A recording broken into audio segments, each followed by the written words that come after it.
Exam आने वाले हैं, बोर्ड के एग्जाम। हाई स्कूल मेरा माइंडसेट यही था, बस पास होना है कैसे भी। बस। तो आपके टीचर को आप कुछ कहना चाहें, किसी टीचर को तो कह सकते हैं आज आप। मैंने घर वालों को, अपने बहुत सारे लोगों को कंसीडर की, बहुत मतलब इतना कुछ उन्हें बता दिया था। उस टाइम पे मैं लोन भी लेने वाला था मुंबई जाने के लिए, कम से कम 5-6 लाख का। अपनी रनिंग स्टार्ट करनी चाहिए एक तरीके से स्लो रनिंग। उसे ऐसे करना चाहिए कि 5, 6, 7, 8 किलोमीटर जो भी टाइमिंग ना देखे, वो एक तरीके से बस ये देखे कि हम। तो वहाँ पर ये जो अंकित भाटी सर हैं, ये आपसे मिलते थे या फिर वो बस ऐसे ही? इस यार बुक आपको 25 सेंटीमीटर डिस्टेंस में आपको दिखाया जाता है।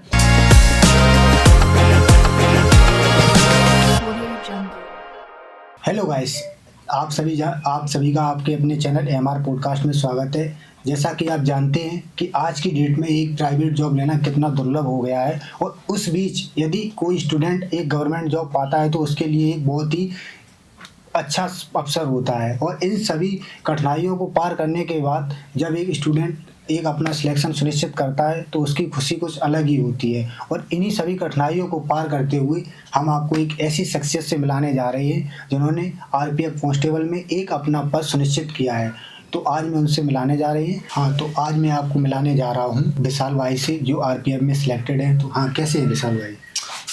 बढ़िया हूँ रोहित भाई, और सब कुशल मंगल है भाई। हाँ, तो आप थोड़ा अपनी जर्नी के बारे में कुछ बताएंगे? आपने किस पर सिलेक्शन लिया है, क्या है, आप कहाँ से रहने वाले हैं? हाँ, बिल्कुल। क्या किया इससे पहले, आपका बैकग्राउंड कैसा था? देखिए रोहित भाई, और मैं सभी लोगों को नमस्कार करना चाहता हूँ।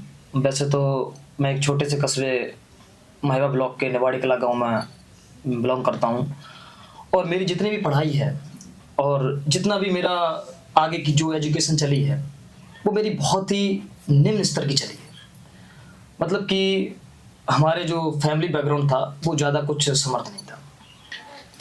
तो लेकिन क्या है कि जो माँ होती है और जो पिता होते हैं, उनका सबका सपना होता है। आजकल के जो ऑडियंस सुन रहे हैं, उनके माता पिता का भी सपना होता है कि आगे चलकर कुछ ना कुछ ऐसा करके दिखाएं स्टडी में जो कि आगे के लोगों को या आगे के स्टूडेंट्स को प्रेरणादायक साबित हो सके।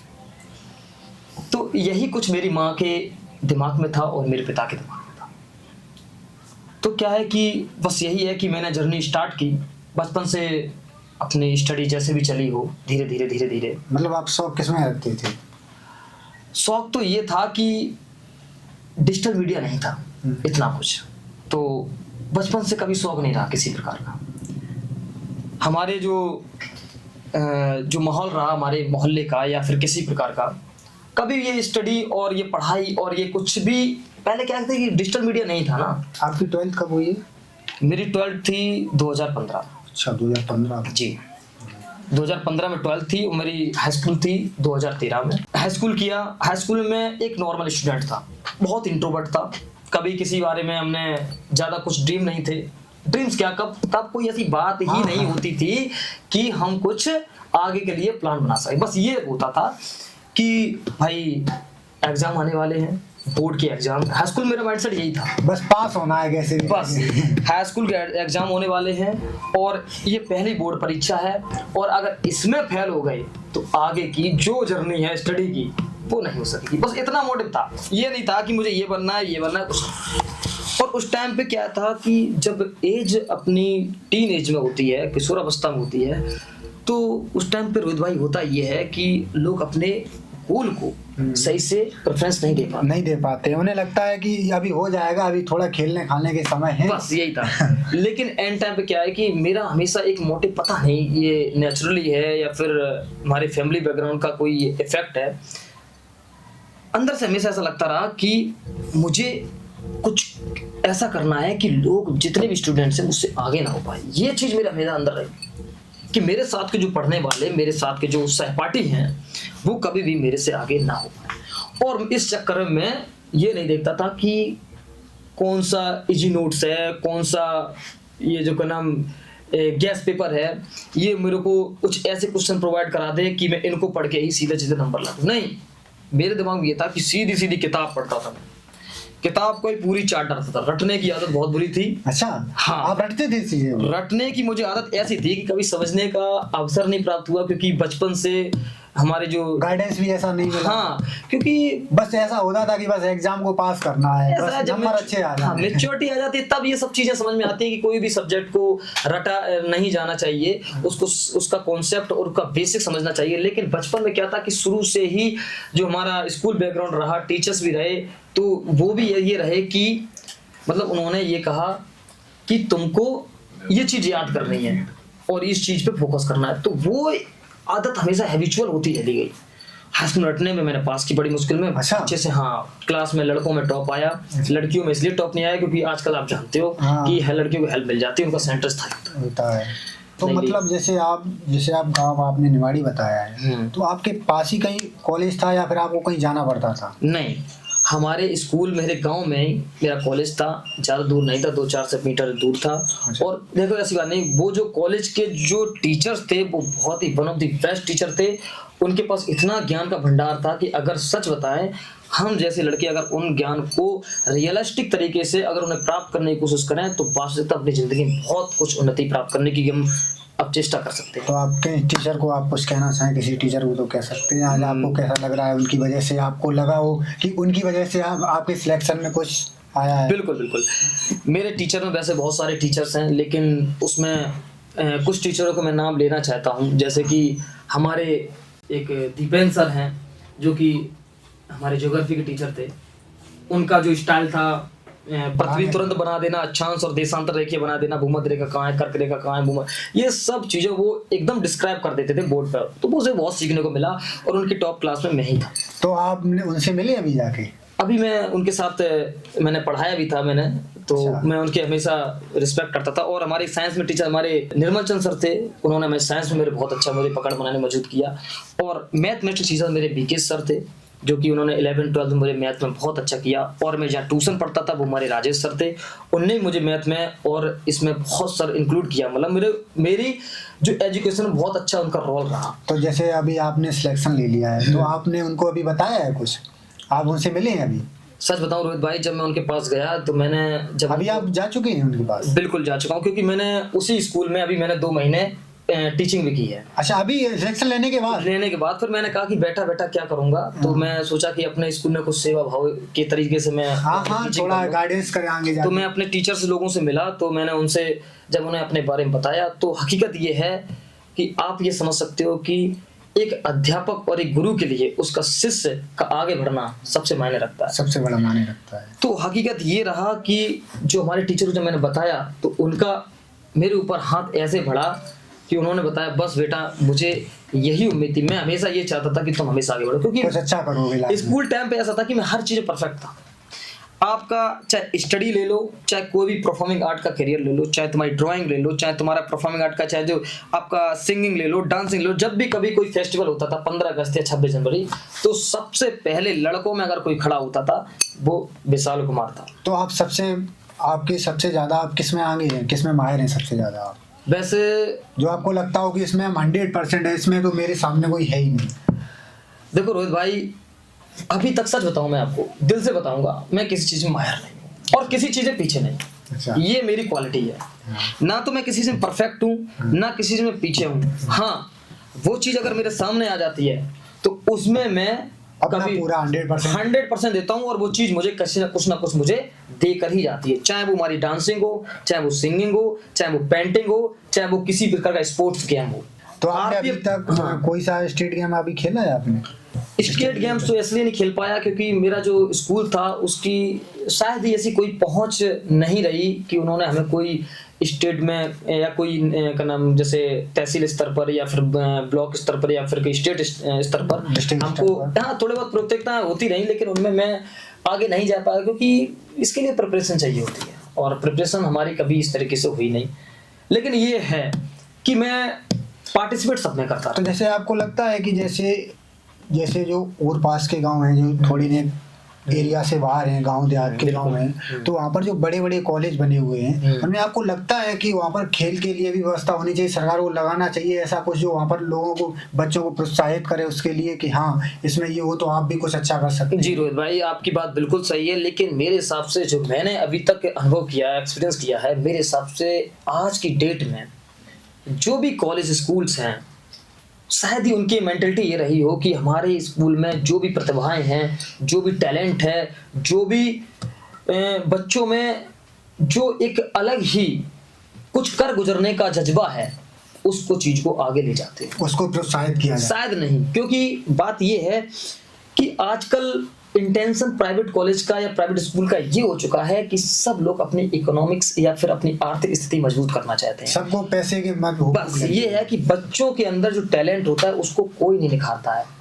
आजकल मैं प्राइवेट क्या, मैं गवर्नमेंट कॉलेज में भी, स्कूल में भी ये चीज को ध्यान में रख के बोल रहा हूँ कि बड़े बड़े गवर्नमेंट कॉलेज भी इस चीज को आगे नहीं ले जा रहे। तभी आज की डेट में हमारा जो देश भारत है, आज भी ओलंपिक या किसी भी नेशनल गेम्स में या कोई भी स्पोर्ट्स से रिलेटेड कोई भी कंपटीशन एग्जाम्स होता है, उसमें हमारे जो स्पोर्ट्स से जो एथलीट्स हैं वो अच्छा प्रदर्शन नहीं कर पाते। ओलंपिक हमने देखा था कि अभी रियो ओलंपिक क्या हुए थे, ये तुम्हारे टोक्यो ओलंपिक हुए थे, जो कुछ भी हुए थे, इसमें ओनली 7 लोगों ने गोल्ड मेडल जीता था, जबकि चाइना और अमेरिका कितने टॉप पे थे, और बहुत सारे देश थे जो कि हमारी पॉपुलेशन से बहुत कम उनकी पॉपुलेशन थी। अब बात ये है कि हमारे जो नेता और अभिनेता होते हैं, जो नेता हमारे जो होते हैं, जो लीडर्स होते हैं, जिनसे हमारी बहुत सारी अपेक्षाएं होती हैं, बात ये है कि उनका कभी भी ये टारगेट नहीं रहा है या कोई भी इस तरीके का अपने अंदर भाव नहीं रहा है कि हमारा देश के जो बच्चे नौजवान हैं जो आगे चल के एक फॉरेन स्तर पर, एक इंटरनेशनल स्तर पर अपना टैलेंट और अपना जज्बा और अपना परचम लहरा सके। तो आप अपने बारे में ये बताएं, आपने ये किस तरीके से, आपने इस प्रेरणा किससे ली आपने कि मुझे अब गवर्नमेंट जॉब लेना ही है? देखो, प्रेरणा का रोहित भाई ये रहा अपना रोल कि जब इतने सारे रिजेक्शन हो चुके थे और मैं अपने आप को नहीं समझ पा रहा था कि मुझे आखिर में करना क्या है। मैं कहीं मेरे पास टैलेंट बहुत सारे थे, जैसे कि मैं सोच रहा था कि मैं शायद डांस से मैं कैरियर बना सकता हूँ, जिसमें कोरियोग्राफर होता है, आपने देखा बड़े बड़े कोरियोग्राफर होते हैं, तो मैं उसमें भी अपना कैरियर बनाने की सोच रहा था। और मेरे पास मैं मिमिक्री भी कर लेता था, कई हीरोज़ की, कई एक्टर्स लोगों की, कम से कम 40+ एक्टर्स लोगों की मैं मिमिक्री कर लेता था। उसके बाद पेंटिंग भी थी, मतलब मेरे पास कोई टैलेंट की कमी नहीं थी। तो मैं अपने आप को ये सोचता था कि आखिर में मैं किधर जाऊं तो जाऊं किधर। लेकिन मैं जो मेरे जीवन में जो मेरे साथ था उस टाइम पर, मैं उससे हमेशा ये बात कहता था कि अगर तुम एक बार कह दो कि मैं बहुत ऊंचाइयों पर चला जाऊं, तो वो ये कहता था कि तो मैं तुम्हारे लिए बहुत कुछ कर सकता हूं। तो वो यही कहती थी, एक बार तुम पहले ऊंचाइयों पर पहुंचो तो उसके बाद मैं, तब तक उनकी शादी नहीं हुई थी? तब तक कुछ नहीं था, वो एक तरीके से गांव में थे और वो मेरे साथ बस कभी कभी मेरी बात होती थी उससे, तो मैं उससे यही कहता था कि मैं तुम्हारे लिए क्या कर जाऊं, मैं तुम्हारे साथ तुम्हारे साथ जीवन मेरा जुड़ सके। तो ये कहती, अगर कुछ आप ऐसा स्पेशल कर जाओ कि जो तुम्हारे जीवन में जो मेरे फैमिली भी तुम्हारे साथ एक बार कह सके, एप्रिशिएट कर सके। लेकिन हुआ क्या कि उस टाइम में मैंने पढ़ाई को मैंने फोकस करके मैंने सोचा कि जब मेरे पास इतना टैलेंट्स है, मेरे गॉड गिफ्टेड टैलेंट्स है मेरे पास, मैं ये जो डांस में इतने सारे ऑटोमेटिक में मूव्स कर सकता हूँ, तो उस टाइम पे मैं मुंबई जाने का सोचने लगा। मैंने घर वालों को, अपने बहुत सारे लोगों को कंसीडर की, बहुत मतलब इतना कुछ उन्हें बता दिया था। उस टाइम पे मैं लोन भी लेने वाला था मुंबई जाने के लिए, कम से कम 5-6 लाख का, प्रधानमंत्री मुद्रा योजना में। उस टाइम में कुछ वैसे मैं इन्वेस्ट करता था दुकान में, कुछ रुपए लेके जाता मैं मुंबई में। लेकिन हुआ क्या, भगवान की ऐसी मेहरबानी हुई कि मेरा वो लोन रिजेक्ट हो गया। और मैं वहां पर आज मैं सोचता हूँ कि शायद वो लोन रिजेक्ट हुआ, बहुत अच्छा हुआ, ईश्वर ने मेरे साथ बहुत बड़ी मेहरबानी की शायद। और उस टाइम में मुंबई नहीं जा पाया। फिर मैंने सोचा कि मुंबई नहीं जा पाया तो क्या हुआ, मैं कमाकर, अपने अर्निंग खुद कमाकर मैं मुंबई जाने की कोशिश करूंगा। मैंने अपने भाई से कह दिया, मेरे ताऊ जी लड़के थे, उनसे कह दिया मुझे कैसे भी करके मुझे जॉब दिलाओ। फिर मैं दिल्ली गया, वहां पर मैंने 1.5-2 महीने मैंने जॉब करने की कोशिश करी। वहां पर ही मुझे रिजेक्शन के सिवा कुछ नहीं मिला। वहाँ पर मैं जाता था, आता था, इतना स्ट्रगल करता था कि मुझे ये जो अपना जो मैं सोच रहा था कि मैं परफॉर्मिंग आर्ट में करियर बनाऊंगा, मैं कोरियोग्राफर करूंगा, मैं फिर मैं ये करूंगा, उसमें मुझे टाइम ही नहीं मिलता था। क्योंकि प्राइवेट कंपनी वाले बहुत सारा हार्डवर्क इतना करा लेते हैं कि वो सोचने का समय नहीं मिलता था। मैं पैदल जाता था, पैदल। वहाँ पर मेरा लड़ाई झगड़ा जो कुछ भी हुआ, वहाँ से मुझे वापस आना पड़ा। उस टाइम पे मैंने सभी लोगों से बात किया, मेरी सिस्टर थी, मेरी मम्मी थी, मेरे पापा थे और मेरे मामा थे, सब लोगों से मैंने बात किया। ऐसे कोई लोग नहीं मैंने छोड़ा जिनसे मैंने काउंसलिंग की ना हो अपने जीवन संबंधित। मैंने मुझे करना क्या है, तब मुझे बताया गया सभी के द्वारा में कि विशाल तुम हमेशा टैलेंटेड रहे हो, तुम्हारे पास किसी प्रकार की कोई भी तुम्हारे पास कमी नहीं रही है, तुम जिस चीज में दिमाग लगाते हो वो चीज तुम प्राप्त कर लेते हो, तो क्यों ना कुछ ऐसा कर जाओ कि वो तुम्हारे रिलेवेंट हो और तुम उस चीज को वास्तविकता अपने आप में महसूस कर सको कि हाँ ये कर सकते हो पूरी तरीके से। उस टाइम पर रोहित भाई मेरे को दिमाग आया, मैंने सोचा, मैंने अपनी उससे मेरी कभी की बात होती थी तो मैं लगता तो यही था कि शायद वो मेरे से दूर जाने की कोशिश कर रही है, क्योंकि मैं उस टाइम पे अपने आप को बदल नहीं पाया था, लेकिन वो उस टाइम पे बहुत अच्छे तरीके से निखर आई थी। और ऐसा होता है कि लड़का जो किसी के साथ जुड़ा हुआ होता है वो उसकी टेंशन में, उसके तनाव में, उसको महसूस करने के सिवा उसके पास कोई चारा नहीं रहता। और वो चाहे वो स्वास्थ्य उसका, चाहे वो उसका चेहरा हो, चाहे उसका फेस हो, उसका बॉडी का कोई भी अंग पार्ट हो, वो अपने आप को उसको नहीं मेंटेन नहीं रख पाता, उसको सोच सोच के। यही मेरा हाल था। वो इंसान एक अलग स्तर का निकल आया था और मेरे स्तर पर मैं तो मेरे घर में मेरे पापा की इतनी रेपुटेशन था कि मैं एक बहुत लेवल का दिखा सकूं, और ना तो मेरे अंदर ऐसे कोई बदलाव आ रहे थे कि मैं अपने आप को उस तरीके से दिखा पाऊं। पूरा टोटल मैं एक तरीके से एक बेचारा बनकर रह गया था उस टाइम पे। रियलिटी बता रहा हूं मैं आपको। हुआ का रोहित भाई, उस टाइम पे मैं जब सबने कहा कि तुमको आओ, फिर मैंने उस टाइम पे कहा उससे कि मुझे यूपीपीसीएस की तैयारी करनी है, यूपीएससी की तैयारी करनी है। अच्छा। और मैं तुम्हारे लिए भले ही मैं एक तरीके दिखावे का हीरो नहीं बन पाया, लेकिन मैं तुम्हारे लिए एक रियलिस्टिक हीरो बन के दिखाऊंगा। रियलिस्टिक हीरो का मतलब था कि मैं आईएएस पीसीएस तैयारी करूंगा, चाहे यूपीपीसीएस क्वालिफाई करना पड़े, चाहे मुझे यूपीएससी क्वालिफाई करना। वो सोच लेके मैं जब यहाँ पे आया, उस टाइम पे बहुत सारी ऐसी घटनाएं घटित हुई। मैं आपको शॉर्टकट में बता देना चाहता हूँ कि वो इंसान मेरे से दूरियां उससे मेरी बन गई।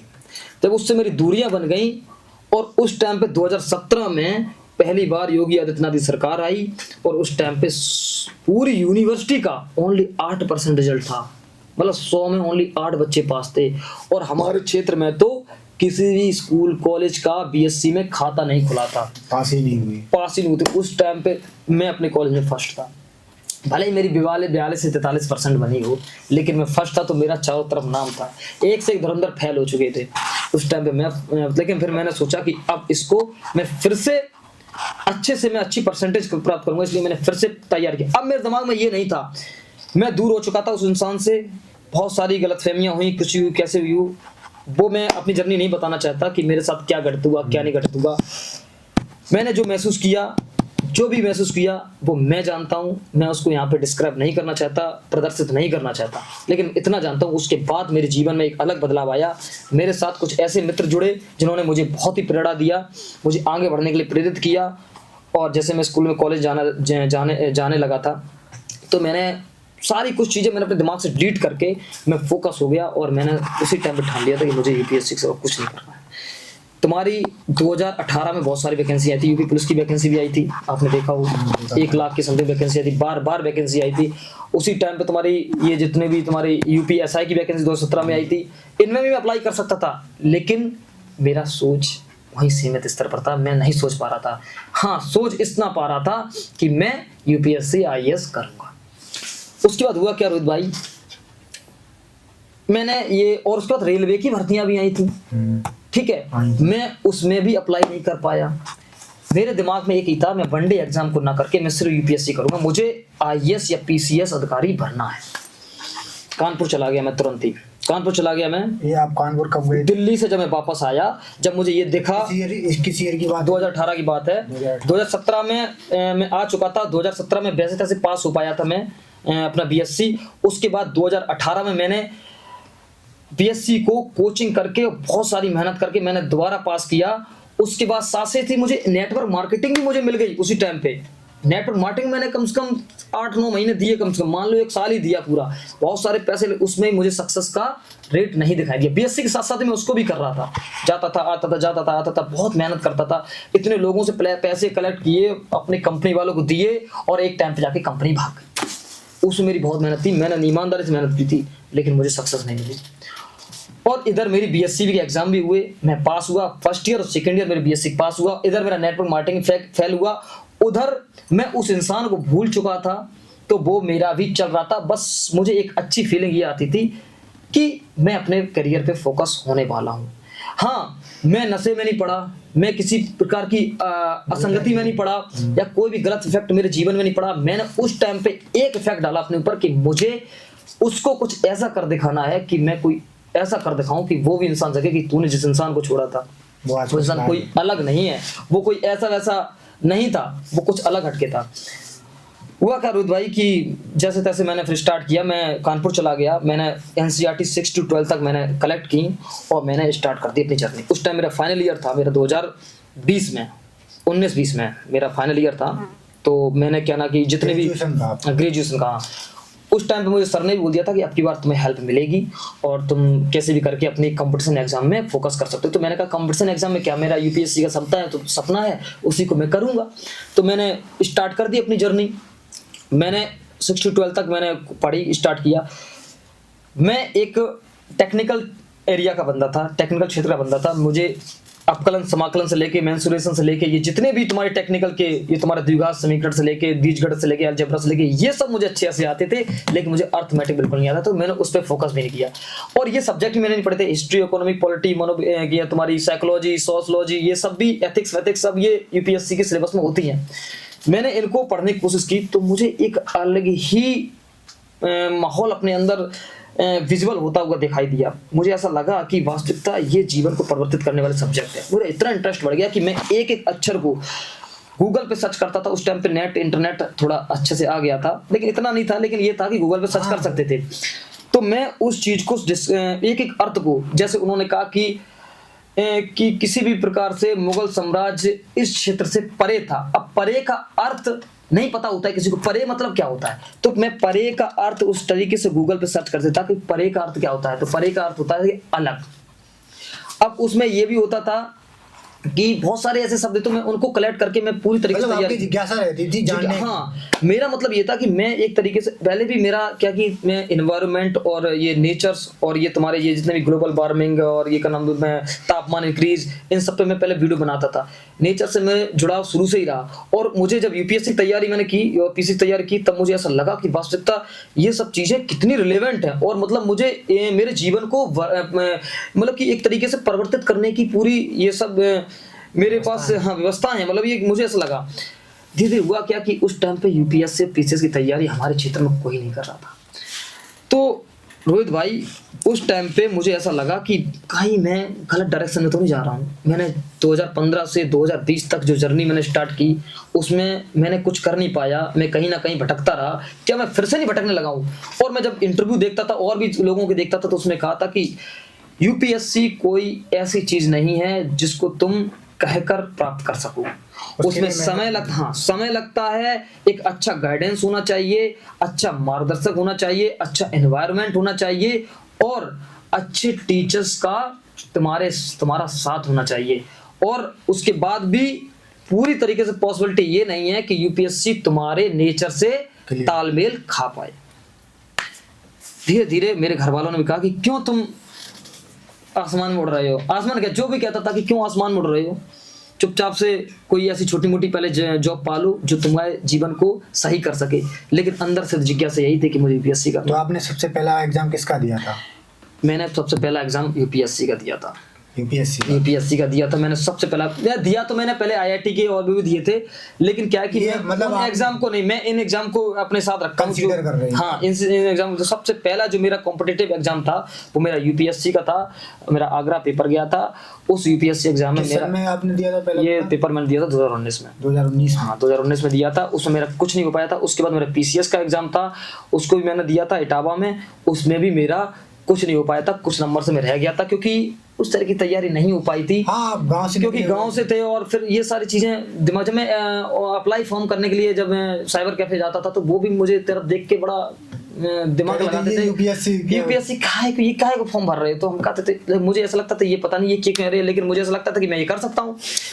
हुआ क्या कि 2021 के बाद फिर उन्होंने सबने कहा कि तुम ये सब चीज छोड़ो, पहले बंडी एग्जाम पे फोकस करो और अपना कुछ ऐसा कर लो कि तुम क्या कि पहले एक जगह रखने की एक स्पेस बना लो जिस पर तुम सही से चल सको। उसके बाद ये सब चीज करते रहना। उसी टाइम पे 2021 में यूपीएसआई की वैकेंसी आई थी रोहित भाई।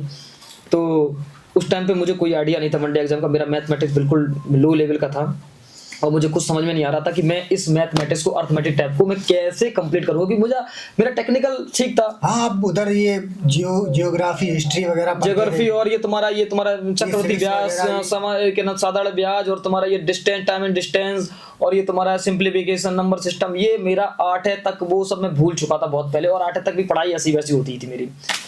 तो लेकिन हुआ क्या रोहित भाई कि मैंने कहा ठीक है, और एक चीज मेरी हमेशा आदत रही है कि मैं जिस चीज को अगर फोकस कर लूं उसे कर गई तो फिर मेरा दिमाग चारों तरफ से ब्लॉक होकर उस चीज को फोकस करता है, कि मुझे उसमें अपना ईगो दिखने लगता है, और मुझे ऐसा लगता है कि जैसे नहीं कर पाऊंगा, अगर मैंने नहीं कर पाया तो मेरा चारों तरफ से मेरी हंसी उड़ेंगे, मुझे हंसी होना मुझे पसंद नहीं है। ये मेरी लाइफ का एक वो रहा है एक तरीके से। तो मैंने स्टार्ट किया, मुझे कुछ पता नहीं था कि हिंदी क्या है, उसमें हिंदी भी आती है, उसमें का नाम तुम्हारी ये एक नाम मूल विधि भी आती है, और तुम्हारा ये जो पॉलिटी, हाँ पूरी तरीके। अब पॉलिटी तो मैं कवर कर सकता था क्योंकि मैंने 6 to 12 तक एनसीईआरटी पढ़ी थी, हिस्ट्री भी कवर कर सकता, मूल विधि मुझे अलग से पढ़ना पड़ा, और मुझे रीजनिंग और मैथ इस चीज को मुझे अच्छे से करना पड़ा। उस टाइम पे हुआ क्या कि मेरी थोड़ी झगड़ा वगड़ा भी गांव में हो गया, मुझे कुछ कारण बस यहाँ से प्लान भी करना पड़ा। जब मैं अपने इंदौर में गया, वहाँ पर कोई ये माहौल नहीं था, लेकिन मैं अपने कमरे में रहकर टोटली अपना बस पढ़ता रहता था। सच बताऊं मैं भाई, वहाँ से आने 2-3 महीने वहाँ पे तैयार की, वहाँ से फिर मैं घर पर आया, फिर घर पे मैंने की, टोटली मैं घर पे फोकस होता रहा। मैंने RS अग्रवाल जो मैथमेटिक्स की अर्थमेटिक किताब थी उसको मैंने 90 बार रिवीजन कर लिया था। 90 बार रिवीजन कर लिया था, शायद ज्यादा ही हो। एक एक सवाल, एक एक कोई भी। तो मतलब आपने उसकी प्रिपरेशन कैसे की थी? जैसे आप बता रहे हैं कि जैसे मेरा अर्थमेटिक वीक था, हाँ। तो आपने उसकी प्रिपरेशन कहाँ से की फिर?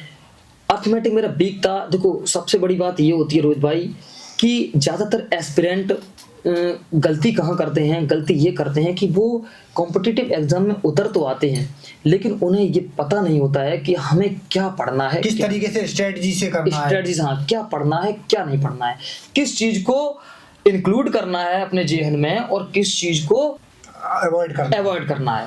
लेकिन यही चीज सबसे मायने रखती है, और यही मैंने भी गलती की। ऐसी बात नहीं मैं मुझे पूरी सारी तरीके से पता हो, मैंने भी यही गलती की कि अर्थमेटिक को मैंने रटने की कोशिश की, लेकिन वो रटा नहीं जा सकता। तो आपने सबसे पहला किस प्लेटफॉर्म का बैच लिया था आपने?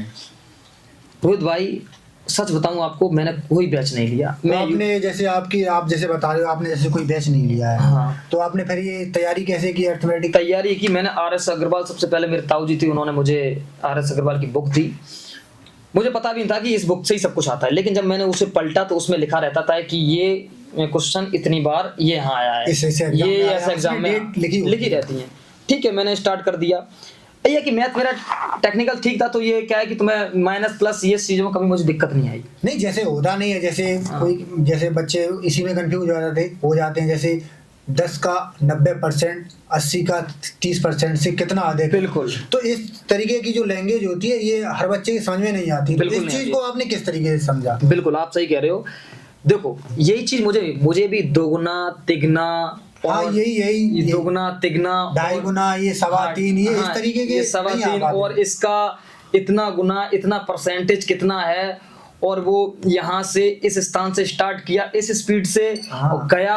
तो ये लैंग्वेज आपने किस तरीके से? ये लैंग्वेज मेरे पल्ले नहीं पड़ती थी, मैं बड़ा कंफ्यूज। मुझे लगता था कि मैं 2-3 पेज में जो टेक्निकल मैथ लगाता था, मैंने कहा कि इतना मैं 2-3 पेज में मैथ लगाता था, उसमें आंसर निकालता था, ये साला 2 सेकंड 10 सेकंड 15 सेकंड या 30 सेकंड का सवाल मेरे को दिमाग खराब कर रहा है। इसको सीखने के लिए मैं स्टूडेंट से ये सलाह देना चाहता हूं, जितने भी एस्पिरेंट हैं जो तैयारी कॉम्पिटिटिव एग्जाम में जुड़ना चाहते हैं, RPF कांस्टेबल की तैयारी करना चाहते हैं, तो मैं उन्हें एक ही सलाह देना चाहता हूं कि सबसे पहले वो अपना बेसिक स्टैंडर्ड अच्छा करें। बेसिक का मतलब होता है कि आप जितने भी मैथमेटिक्स में, मैथमेटिक्स सबसे बता रहा हूं, आप सिंप्लीफिकेशन अच्छा करें। आप अपने माता पिता के बारे में आप क्या कहना चाहेंगे? देखो माता पिता के बारे में मेरे पास बहुत सारे शब्द हैं, और मैं शायद यहाँ पे 2-4 लाइनों में उनको प्रस्तुत करना चाहूँगा। तो यही है कि जब भी मेरी कश्ती सैलाब में आ जाती है, जब भी मेरी कश्ती सैलाब में आ जाती है, माँ दुआ करती हुई मेरे ख्वाब में आ जाती है। ए अंधेरे तेरा देख तेरा मुंह काला हो गया, ए अंधेरे देख तेरा मुंह काला हो गया, माँ ने आँख खोली और घर में उजाला हो गया। किसी को घर मिला किसी को घर मिला या किसी के हिस्से में दुकान आई, किसी को घर मिला या किसी के हिस्से में दुकान आई, घर में सबसे छोटा था, मेरे हिस्से में मेरी माँ आई। वाह। और रोहित भाई एक चीज और कहना चाहूंगा, ए मुसलसल गेसुओं की बरहमी अच्छी नहीं होती, ए मुसलसल गेसुओं की बरहमी अच्छी नहीं होती, हवा सबके लिए ये मौसमी अच्छी नहीं होती, हवा सबके लिए ये मौसमी अच्छी नहीं होती। ए मुनब्बर माँ के सामने यूं खुल के मत रोना, ए मुनब्बर माँ के सामने यूं खुल के मत रोना, जहाँ बुनियाद हो इतनी वहाँ नमी अच्छी नहीं होती। वाह।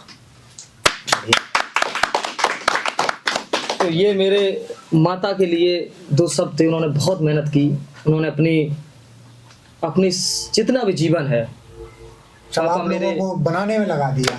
मेरी 4 बहनें थीं, ऐसा कोई नहीं हुआ कि जिनको मम्मी पापा ने पूर्णता पढ़ाया ना हो।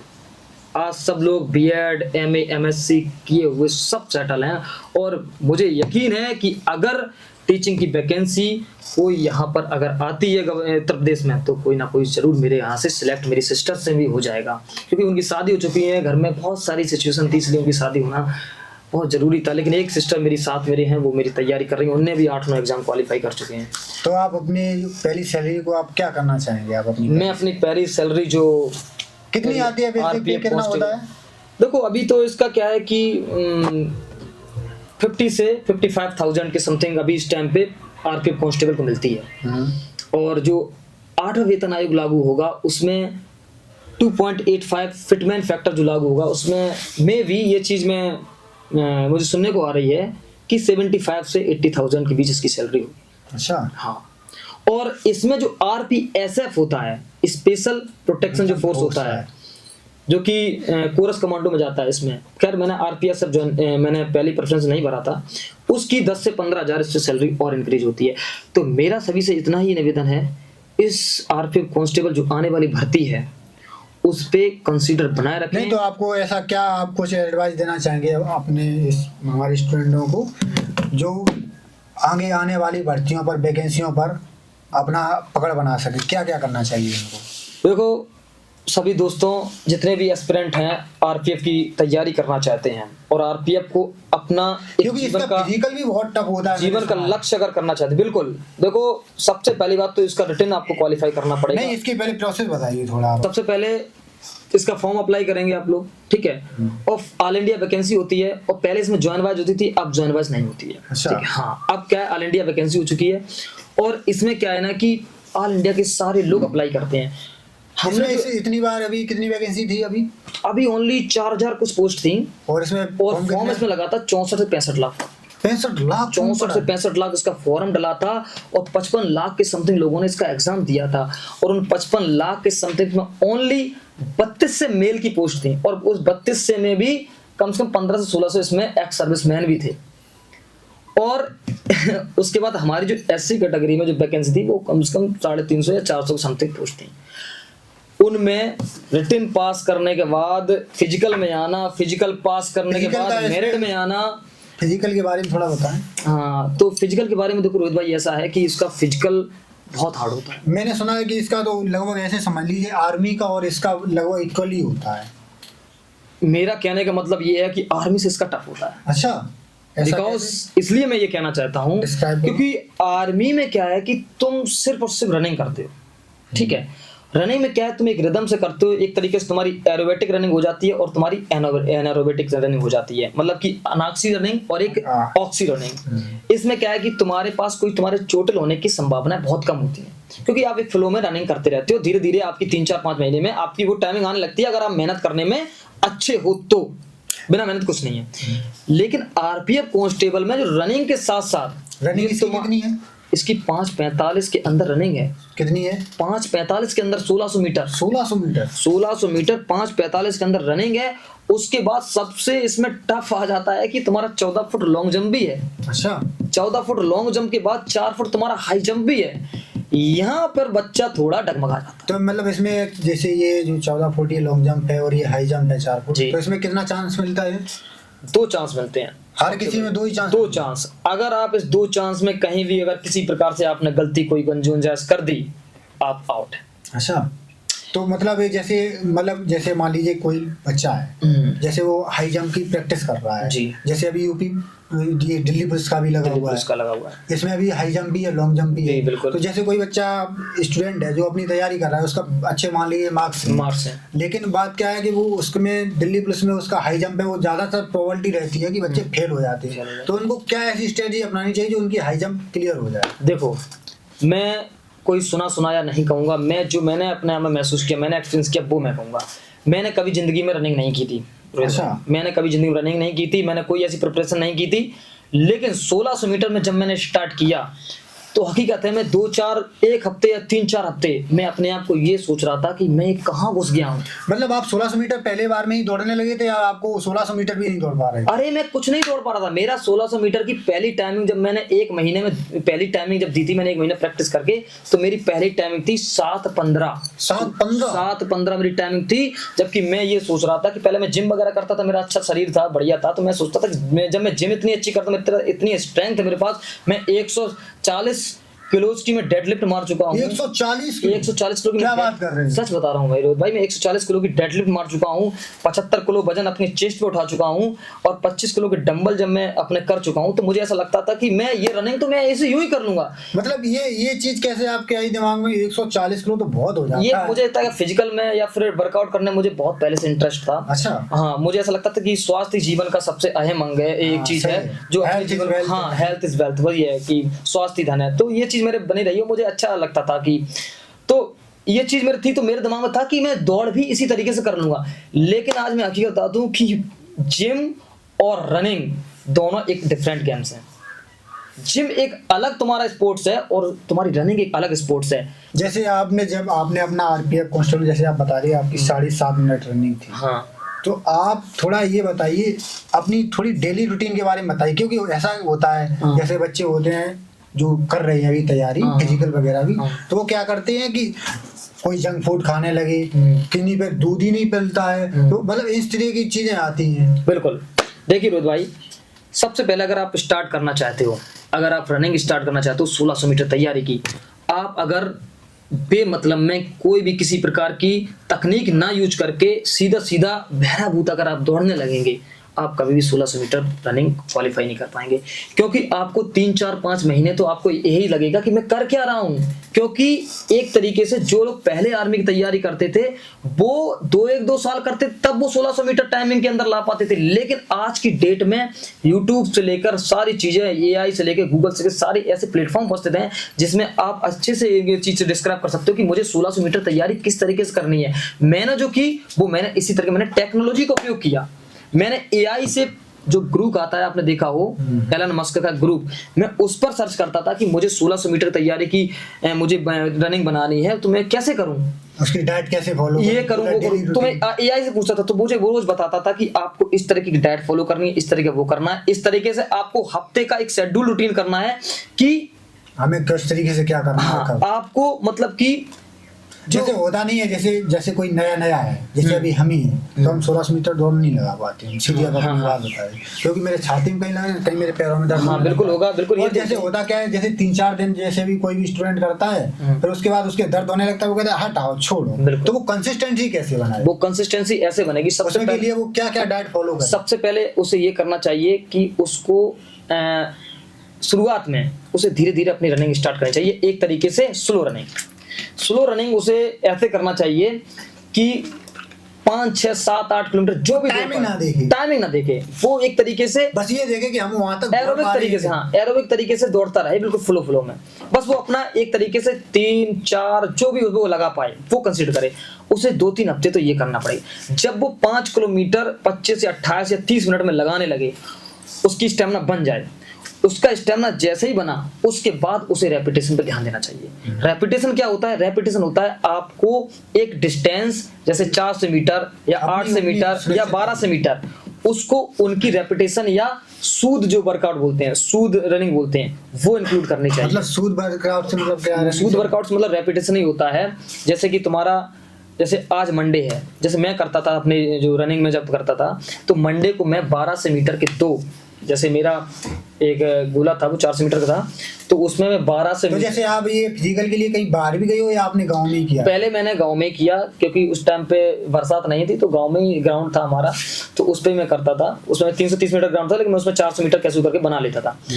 तो उसमें मैं सबसे पहले सोमवार को मेरा 1200 मीटर रहता था, 1200 मीटर के 2 रेपिटेशन। उसमें सच बताऊं भाई, मेरे बैंड बज जाती थी। उसमें ऐसा लगता था कि भाई मैं क्या कर रहा हूँ। मैंने 8, 10, 11 बजे इसी टाइम पे, अप्रैल के टाइम बता रहा हूँ, अप्रैल और मई के टाइम पे मैंने 10, 11 बजे तक मैंने ये वर्कआउट की है। उस टाइम मेरा BSF SCM का भी रनिंग लगी थी, उसको देखते हुए मैं लगा रहा था।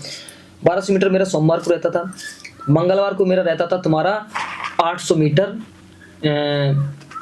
यही तुम्हारा रहता 3 राउंड। उसके बाद मैं 100 मीटर की 2 तो शुद्ध मार देता था। हाँ ठीक। उसके बाद मेरा ट्यूसडे को रहता था तुम्हारा, मेरा 600 मीटर का रहता था। 600 मीटर के मेरे यही तुम्हारे 4।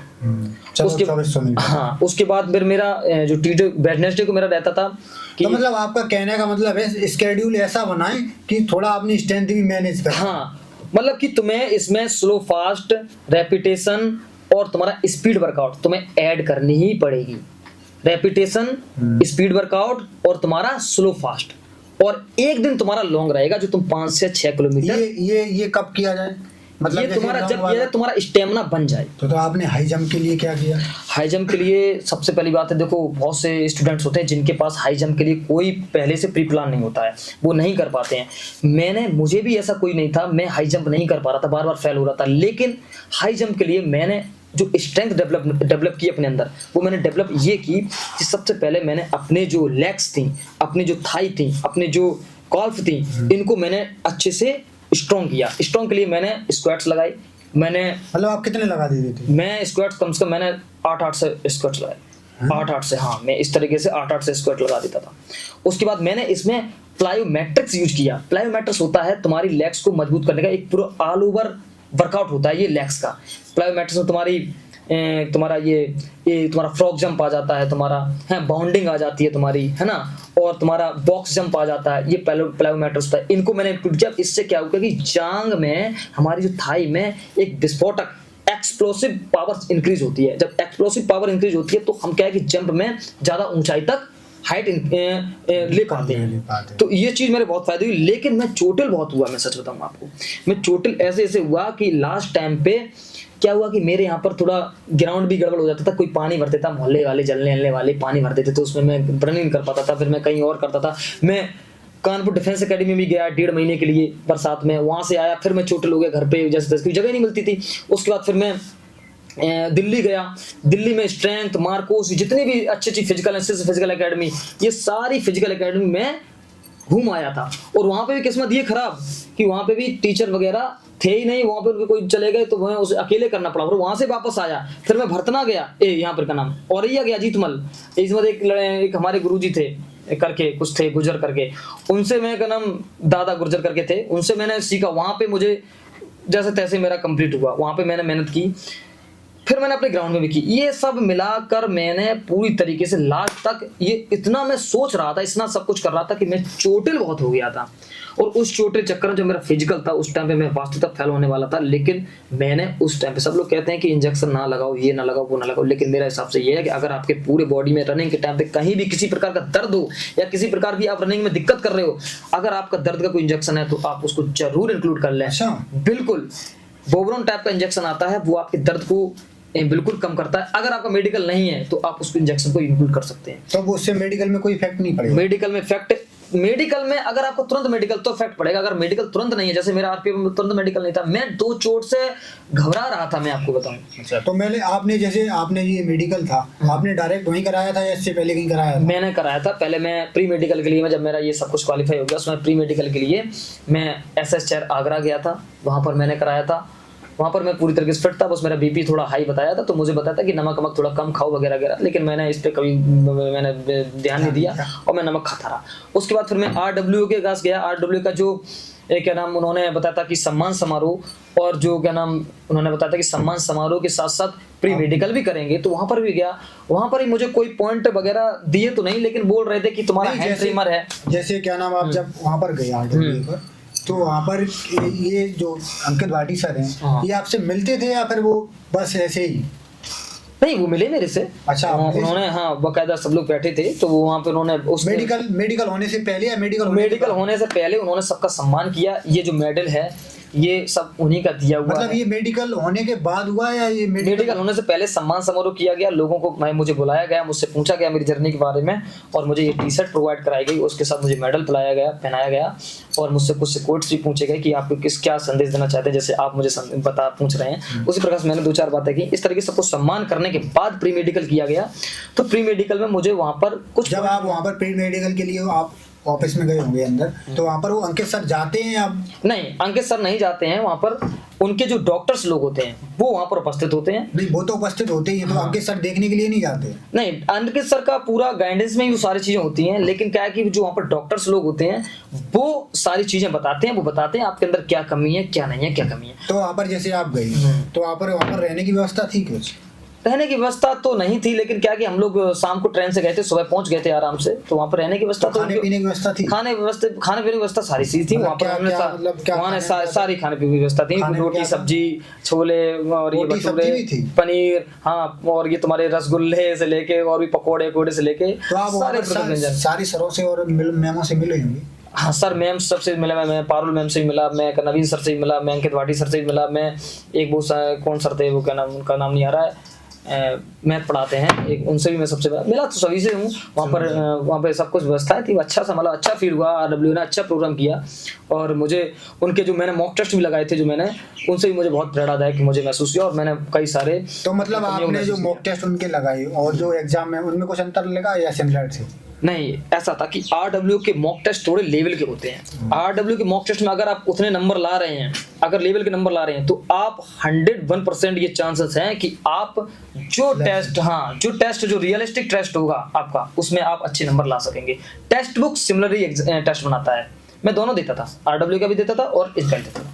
और फिर उसके बाद गागर में सागर की जो सीरीज चली थी, उसमें भी मैंने बहुत सारी चीजें वास्तविकता उससे प्राप्त की। हाँ, तो जैसे आपने वहाँ पर मेडिकल कराया जैसे आरडब्ल्यू में, और जब आप वहाँ पर रियल में गए जहाँ पे आरपीएफ के क्वार्टर में मेडिकल कराने के लिए, तो उन दोनों में आपको अंतर क्या समझ में, क्या सिमिलर था, कुछ क्या अंतर था? सिमिलर ये था कि देखो आरडब्ल्यू में क्या था कि थोड़ा सबसे हार्ड किसका लगा मेडिकल? हार्ड तो देखो मुझे वैसे एसएस चेयर का लगा, क्योंकि उन्होंने बहुत ही बारीक तरीके से सारी चीजें देखी थी।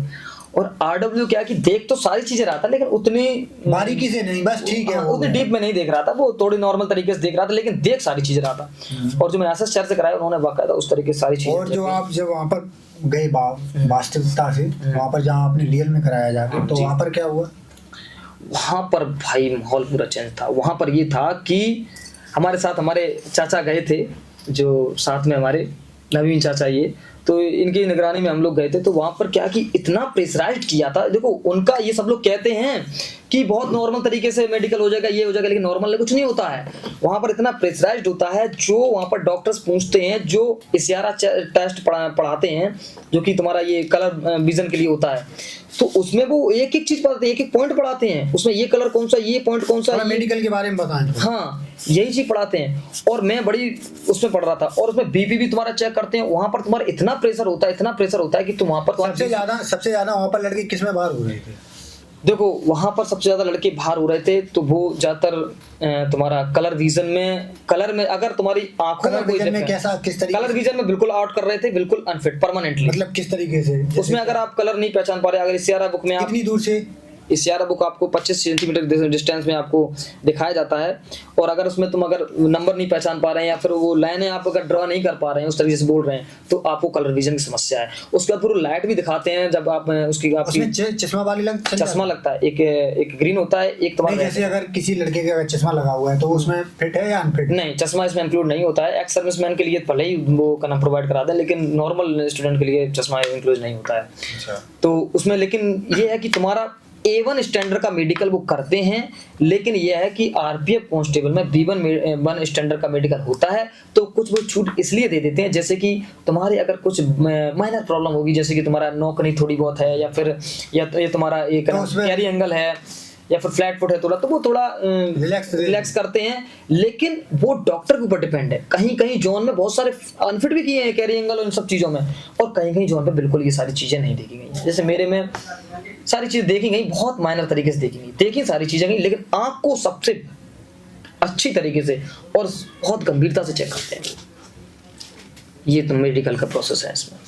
हाँ तो ठीक है, आपसे मिलके अच्छा लगा भाई। हाँ बिल्कुल।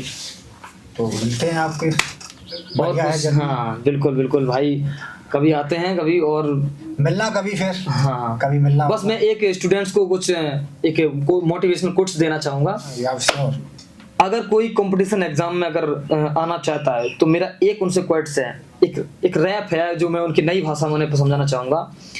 हमेशा याद रखो कि तुझे कोई रोक देना किसी की औकात, तू कर मेहनत वक्त तेरे साथ, कम नींद खाट पे खाना हमेशा बांट के, सपनों के पीछे कर दे यारा दिन रात, एक कामयाबी का एक ही मंत्र, पीछे पड़ जा निशाने के डीठ बन कर, ना सोचता सिकंदर ना जीती जाती दुनिया, तू भी बंदा वो भी बंदा, सोच बस सोच का कि सीढ़ियां ना गिन, डिक्शनरी से मिटा दे नामुमकिन, जोड़ जोड़ ईंट या ना बढ़ता है घर, सबर कर मेहनत कर महल बनेगा एक दिन। ये कोट्स है कि हमेशा कभी गिव अप नहीं करना है, नेवर गिव अप। मैं 8 एग्जाम में फेल हुआ, उसके बाद मैंने इस चीज़ को प्राप्त किया और सर बताऊं, जिस दिन मुझे ज्वाइनिंग लेटर मिलेगा ना उस दिन मैं खुद अपने आप में ये महसूस करूंगा कि वास्तविकता मैंने कुछ अचीव किया है। बस भाई मैं यहीं पे फिनिश करना चाहता हूँ, नेवर गिव अप, हमेशा आगे बढ़ते रहो, मेरा ये सिर्फ रिक्वेस्ट है। और आप भी अपने सपनों को प्राप्त करो, जैसे मैंने फेलियर अपने फेस किए जीवन में, उस तरह आप भी एक दिन कामयाबी हासिल करोगे, मेरा सबसे यही प्रेरणा है। जय हिंद, जय भारत। रोहित भाई आपसे मिलकर बहुत अच्छा लगा। थैंक यू भाई। फिर से मुलाकात होगी जरूर। मेरा ड्रीम है यूपीपीसीएस करना और एक दिन यूपीपीसीएस करके मैं आपसे फिर एक ब्रॉडकास्ट में शामिल होऊंगा भाई। बिल्कुल भाई, आपने आकर बहुत बड़ा मेरा मान बढ़ाया है भाई। धन्यवाद, बहुत बहुत धन्यवाद। हेलो गाइस, तो मेरे इस चैनल को सब्सक्राइब कीजिए और इस पर अगर बन के सब्सक्राइबर और 500 अगर लाइक आती हैं तो अब की बार आपको साथ लेखपाल को बुलाएंगे, इनसे हम बहुत ढेर सारी बातें करेंगे। तो आप बने रहिए, देखते रहिए हमारा ये एपिसोड। MR पॉडकास्ट नाम से चैनल है, जिसे सब्सक्राइब कीजिए। Thank you. Bye bye.